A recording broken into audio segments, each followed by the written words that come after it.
Hello everyone, সবাইকে স্বাগত জানাচ্ছি আমাদের বেসিক গ্রামার এবং ট্রান্সলেশন এই প্লেলিস্টে।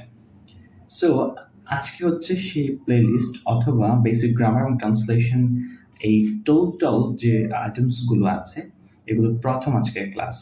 আসলে বেসিকলি আমরা যেটা করছি বা আমি যেটা প্ল্যান করেছি, অনেক স্টুডেন্ট আছে, আমারও অনেক স্টুডেন্ট আছে বা আপনারা যারা অনেকেই আছেন যে ইংরেজিতে আসলে বেসিক বিষয়গুলো বা মৌলিক বিষয়গুলো সম্পর্কে ক্লিয়ার না।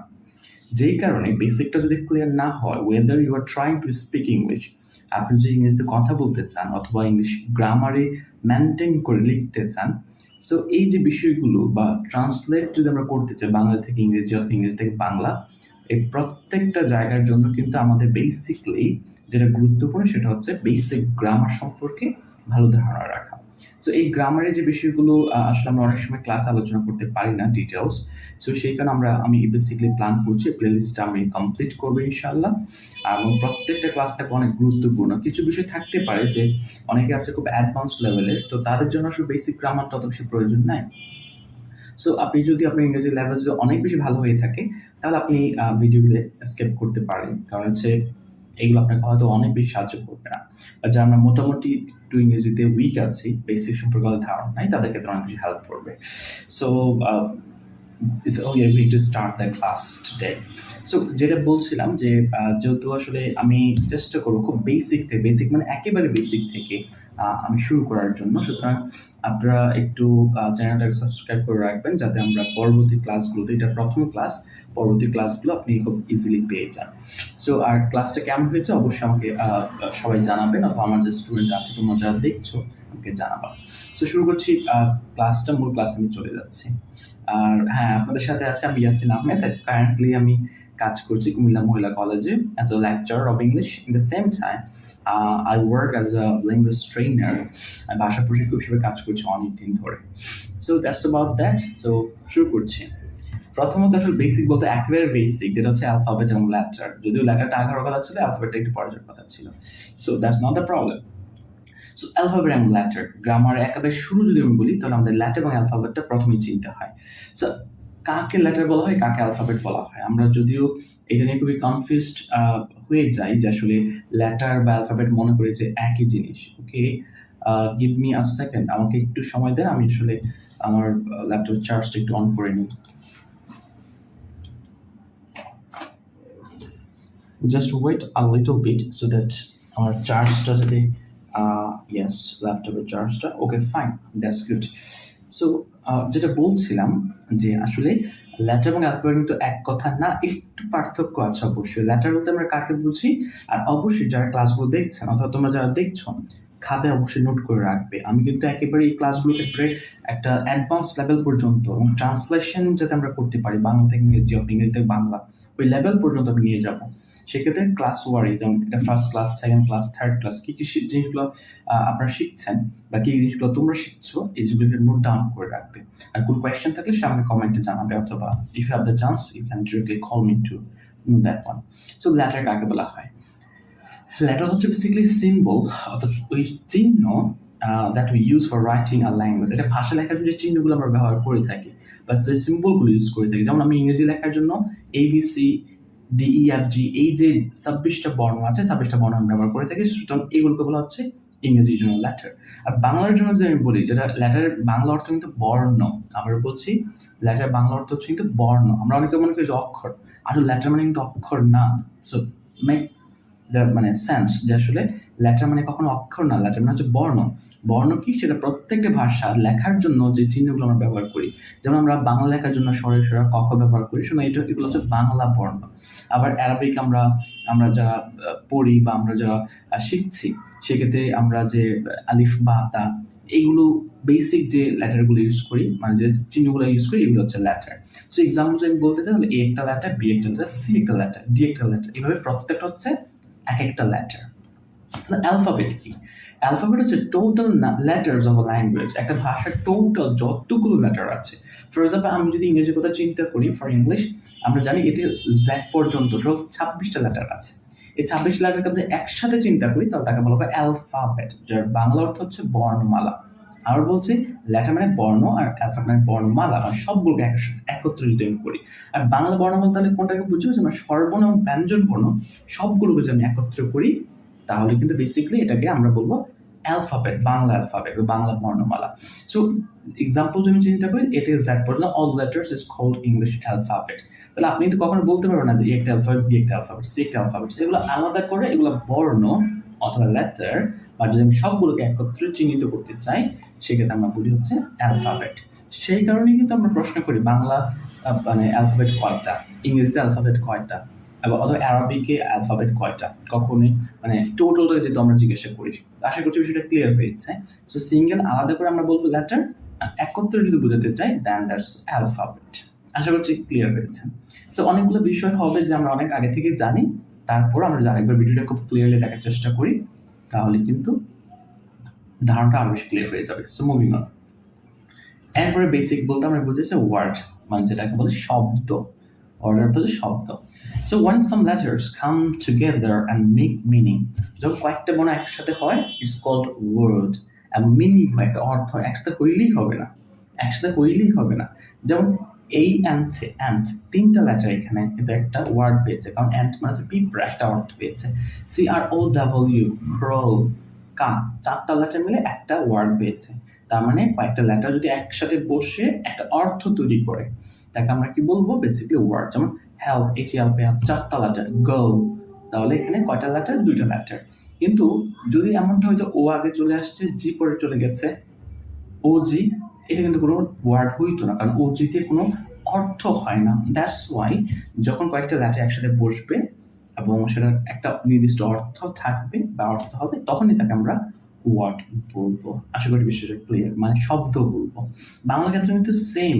যেমন আমি যে কাক বলতে চাই, কাক, ক আকার, তারপর হচ্ছে কি ক আকার, কা, তারপর হচ্ছে ক, কাক। তাহলে ক ক দুইটা এখানে লেটার বা দুইটা মিলে আমাদের কি হয়েছে, একটা শব্দ হয়েছে। So that's the thing. আর কেমন লাগছে কমেন্টে জানাবে অবশ্যই। আর আমার স্টুডেন্ট যারা, অবশ্যই feel free to share your just identity as a student, for example your name, roll number, এবং ভিডিও কেমন লেগেছে। So moving on.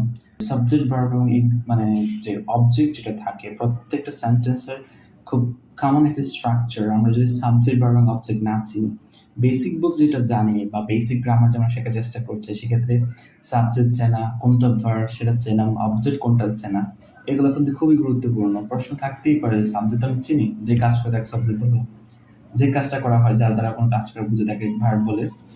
অবজেক্ট কাকে বলা হয়, সাবজেক্ট যা করে।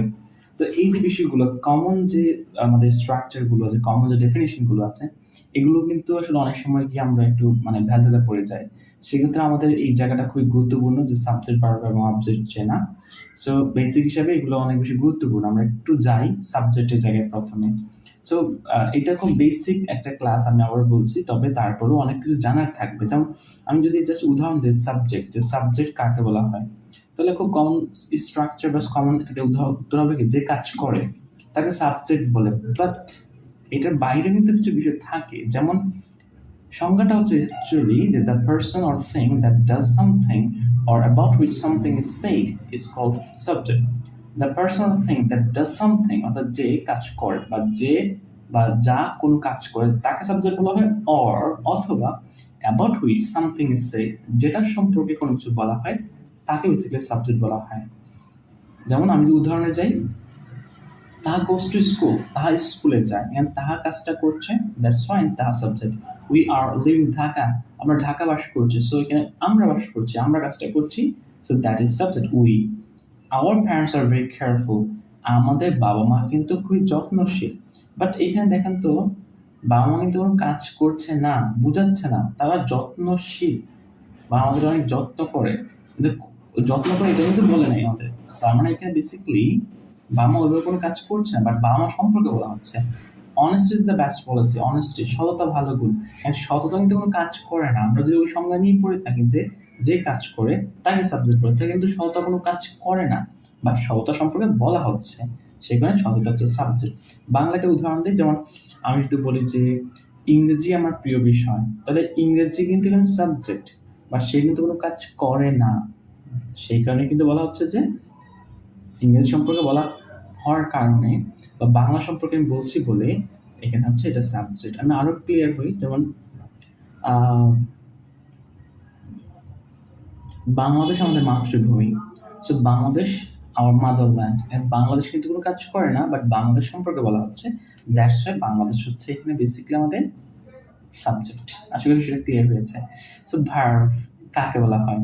যে শব্দ শুধু কাজ করা বোঝায় না, শুধু কাজ করা না, এটার দ্বারা অবশ্যই আরো কিছু বোঝায়। যেমন a verb is the word that performs the action, যে কাজটা করে, or shows the state of a sentence, একটা বাক্যের অবস্থা প্রকাশ করে। তাহলে যে শব্দ কোনো কাজ করে বা যে শব্দ দ্বারা কোনো কাজ করা বোঝায় অথবা বাক্যের অবস্থান নির্ধারণ করে বা বোঝায়, তাকে বেসিক্যালি ভার্ব বলে।